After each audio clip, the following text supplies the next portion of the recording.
Of the 29 species of cormorant that exist in the world, this is the only one that has lost its ability to fly. Here in the solitude of the archipelago, where there are no predators to escape from and the water offers a plentiful supply of food on the shore, flight is unnecessary for these cormorants. Or at least, not as necessary as the ability to swim to catch fish.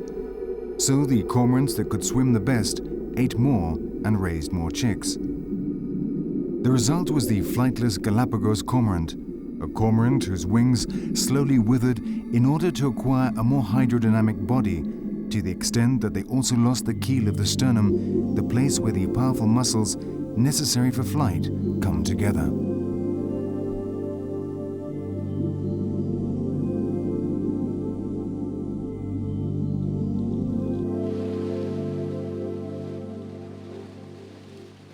In exchange for its loss of flight, this cormorant became an excellent diver. While hunting, it rarely strays more than 100 meters from the coast and has no enemies on land, so it does not miss flying.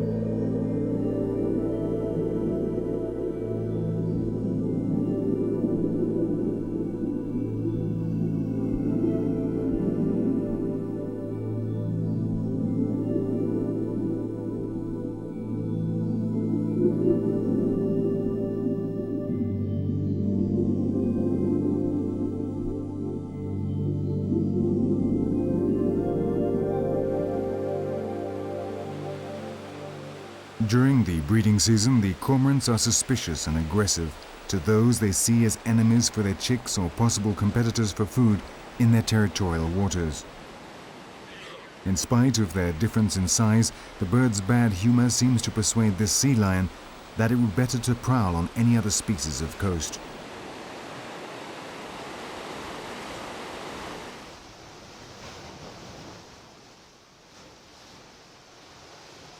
While the sea lions are their main competitors for fish, the greatest risk for the cormorant's chicks comes from frigate birds. The frigates can catch newborn chicks from the air or steal the food from the hungry, impulsive infants that are too big to be preyed upon.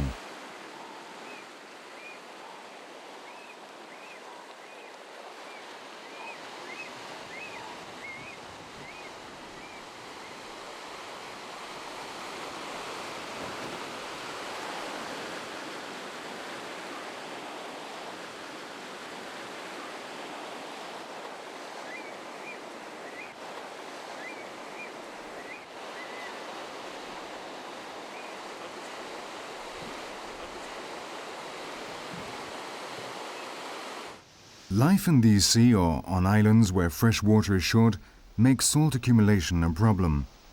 Most land-based vertebrates eliminate it through their kidneys, but 2 liters of urine would be necessary to excrete the salt content of just 1 liter of seawater, so those that ingest food and drink under the ocean waters have had to resort to more sophisticated systems.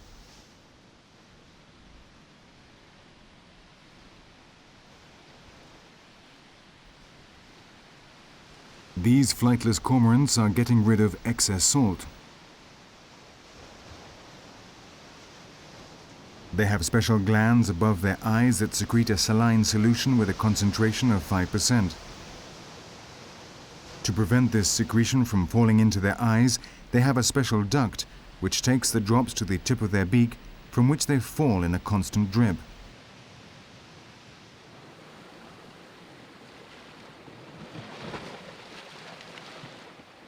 The sea iguanas have the same problem, but do not have a beak along which they can channel the salt excretion, so they have adopted a more efficient method.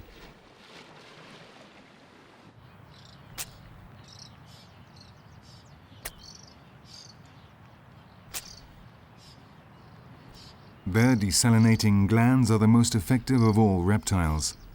Like the cormorants, they are located above their eyes, but instead of the duct connecting with the beak, in iguanas it connects with the nasal orifices through which it ejects the salt by sneezing from time to time.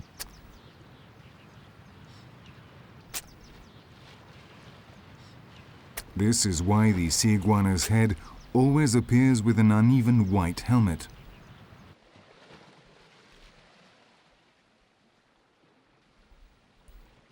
The sayapa crabs also suffer from a diet with excess salt, which they have to eliminate. To do this, they have followed the iguana's method and have added an important improvement, namely jet propulsion.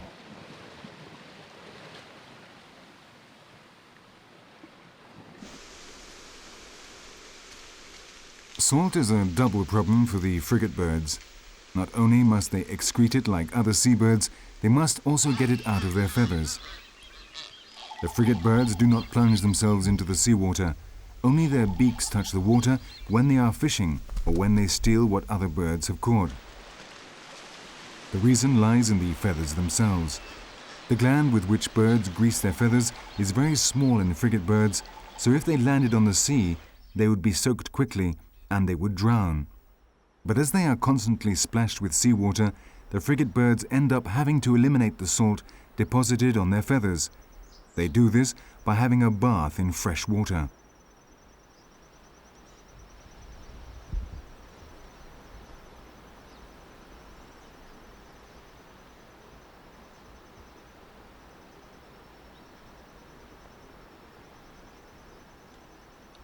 On the island of San Cristobal, the crater of an extinct volcano has provided a place for a lake. The frigate birds come here to desalinate, but they try not to immerse themselves completely in the water, and if they do, they have only a few seconds before their badly greased feathers are soaked and become too heavy for them to fly.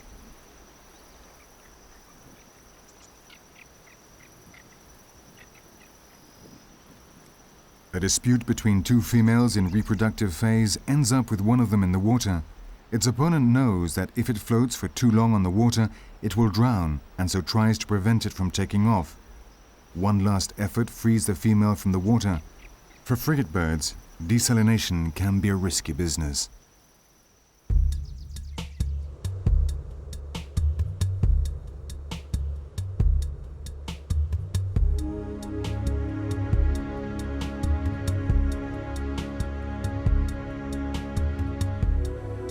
The isolation of the islands caused the species to diversify, but it also creates very high risks for them. The arrival of new settlers adapted to the brutal natural competition on the continent may bring about dramatic changes within the fragile ecology of the Galapagos. These new introductions occurred on such a sporadic basis that they were absorbed over thousands of years. But the arrival of man changed the most important factor in this complex equation: time.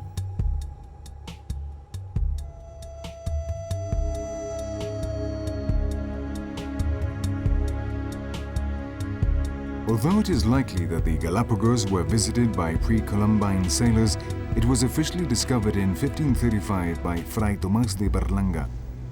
From then on, man started to interfere with the natural balance of the archipelago.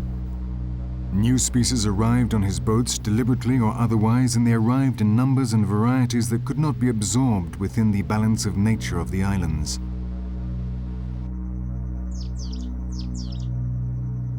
The new species were more aggressive and gradually started taking control of the niche dug out by the species native to the islands. And they are still doing it today. The blackberry, an aggressive bush that spreads very quickly, advances inexorably across the landscape in the islands where it has appeared. It is one of more than 300 species of exotic plants that have been introduced in the last decade. A speed of invasion which the rhythm of evolutionary adaptations has found impossible to assimilate.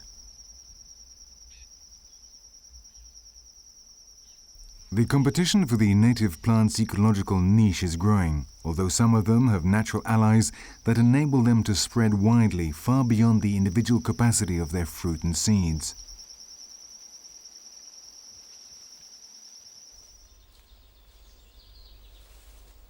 This is the manzanillo. The sap from this tree is so poisonous that contact with it can produce very painful ulceration on the skin. Its fruits are also very poisonous for most animals, although not all.